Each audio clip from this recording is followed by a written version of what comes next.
আমার অভিজ্ঞতা মতে এই টাইপের গরুগুলা এখন আর কিনবেন না।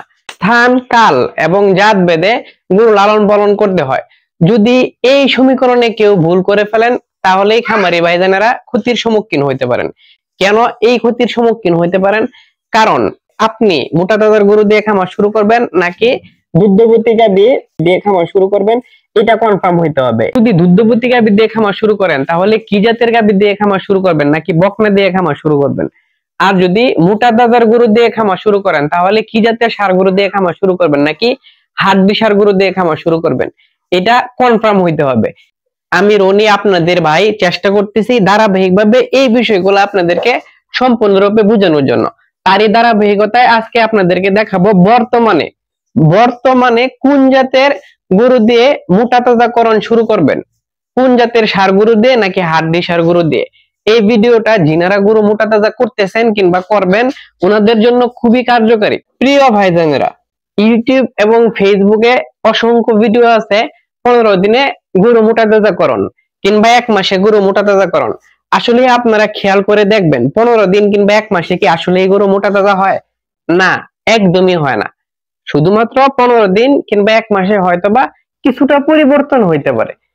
গরু সম্পূর্ণরূপে মোটা তাজা করতে হইলে কমসে কম সর্বনিম্ন 3 মাস সময় দিতে হয়। ভালো রেজাল্ট পাওয়ার জন্য 4 থেকে 5 মাস সময় দিতে হয় গরু মোটা তাজাকরণ করতে। যিনারা নিয়মিত ভিডিও দেখেন এবং গরু লালন পালন করেন ওনারা আমার এই মতটার সাথে সম্পূর্ণরূপে একমত হবেন। একটা গরু ভালো রকমে মোটা তাজা করতে 4 থেকে 5 মাস সময় লাগে। এখন যদি আপনারা গরু কিনেন, এই যে গত পরশুদিন আমি গরু কিনেছি একটা বকনা গরু। এই গরুটা কিনতে গিয়ে আমি বেশ কয়েকবারই হাটে গিয়েছি, গরুর বাজারে গিয়েছি, দেখতে পেয়েছি গরুর বাজারটা এখনো নিয়ন্ত্রণে আছে, গরুর বাজারটা তুলনামূলকভাবে একটু কম। তাই আপনারা চাইলে এই মুহূর্তে মোটা তাজাকরণের জন্য গরু কিনতে পারেন, গরু নিতে পারেন। গরুর বাজারটাও যেহেতু কম আছে এবং সামনে 5 মাস একদম ফিক্সড 5 মাস পরেই কুরবানি ঈদ। এই কুরবানি ঈদকে কেন্দ্র করে আপনারা গরু মোটা তাজার কাজটা করতে পারেন, গরু মোটা তাজার কাজটা এই মুহূর্তেই করতে পারেন। তাহলে এই মুহূর্তে আপনারা কি জাতের গরু দিয়ে মোটা তাজাকরণ করবেন এটা আপনারা করতে পারেন। এই যে আমার যে দুইটা ষাঁড় আছে অবশ্যই এই জাতের ষাঁড় গরু দিয়ে খামার শুরু করবেন না। কারণ এই জাতের ষাঁড় গরু, এই হলিস্টিয়ান ফ্রিজিয়ান কিংবা ফ্রিজিয়ান যে ষাঁড়গুলো আছে এই ষাঁড়গুলো দিয়ে সারা বছরই মোটা তাজাকরণ করা যায়। এই ষাঁড়গুলার মাংস খুবই দ্রুত বাড়ে, এই ষাঁড়গুলা খুবই দ্রুত বড় হয়। সারা বছরই এই গরুগুলো যদি মোটা তাজা করেন সেই ক্ষেত্রে লাভের পরিমাণ খুবই বেশি হয়। এখন আমি লক্ষ্য করে দেখেছি আমার বাস্তব অভিজ্ঞতা, কুরবানি ঈদে এই যে ফ্রিজিয়ান টাইপের গরুগুলো আছে এইগুলার ন্যায্য দামটা একটু কম পাওয়া যায়। তাহলে আপনারা কি জাতের গরু দিয়ে খামার শুরু করবেন? তাহলে আপনাদেরকে এই মুহূর্তে খামার শুরু করতে হবে হাড্ডি ষাঁড় গরু দিয়ে। হাড্ডি ষাঁড় গাভী এবং হাড্ডি ষাঁড় বকনার কুরবানি ঈদে ভালো একটা দাম পাওয়া যায়।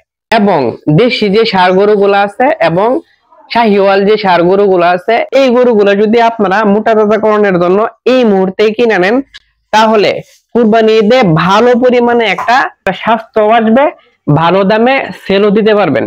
প্রিয় ভাইজানেরা, এটা আপনাদের উপকারের জন্য টোটালি ভিডিও তৈরি করা। এখন নিন্দুক যদি কেউ থাকেন সেই ক্ষেত্রে হয়তো বলতে পারেন তাহলে এত ভালো যদি হবে আপনি শুরু করে দেন। বিষয়টা আসলে সবকিছু আমার জন্য না। প্রিয় ভাইজান, আমি চেষ্টা করি আমি যেটা জানি আপনাদেরকে জানানোর জন্য। অলরেডি আমার এখানে 2টা গরু কিনে নেওয়া আছে, এই 2টা সেল না করা পর্যন্ত আমি চাইলেও এখানে আর গরু নিতে পারবো না। এই 2টা যখন সেল করে দেব আমিও ওই টাইপের যদি কুরবানি ঈদকে কেন্দ্র করে কিনি তাহলে আমি হয়তো হাড্ডি ষাঁড় নয়তো শাহিওয়াল নয়তো দেশি ষাঁড় গরু কিনে নিব যদি কুরবানি ঈদকে কেন্দ্র করে কিনি। এইগুলা কুরবানি ঈদকে টার্গেট করে কিনা হয় নাই, এগুলা টার্গেট ছিল রোজার ঈদের টার্গেট ছিল এগুলা। এখনই উপযুক্ত সময়, বাজারও কম আছে এবং আপনারা অনুগ্রহপূর্বক কুরবানি ঈদের জন্য আমার অভিজ্ঞতা মতে এই টাইপের গরুগুলা এখন আর কিনবেন না। কেন?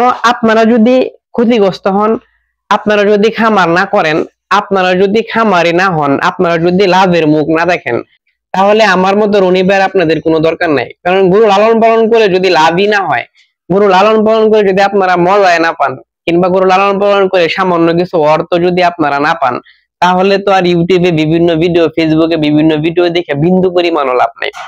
সেই জন্য আপনাদেরকে সঠিক পরামর্শ দেওয়ার জন্য এবং এখন যে টাইমটা, এই টাইমটা একদম উপযুক্ত এই সার গরুগুলা কেনার জন্য। আশা করি আপনারা সঠিক পদক্ষেপ সঠিক সময়ে নেবেন, তাহলেই আপনাদের উন্নতি হবে, আপনাদের খামারের উন্নতি হবে। ভালো থাকবেন, সুস্থ থাকবেন। কাউকে আর গরু যত্নের সাথে থাকবেন, আপনাদের রনিবের সাথে থাকবেন। আসসালামু আলাইকুম।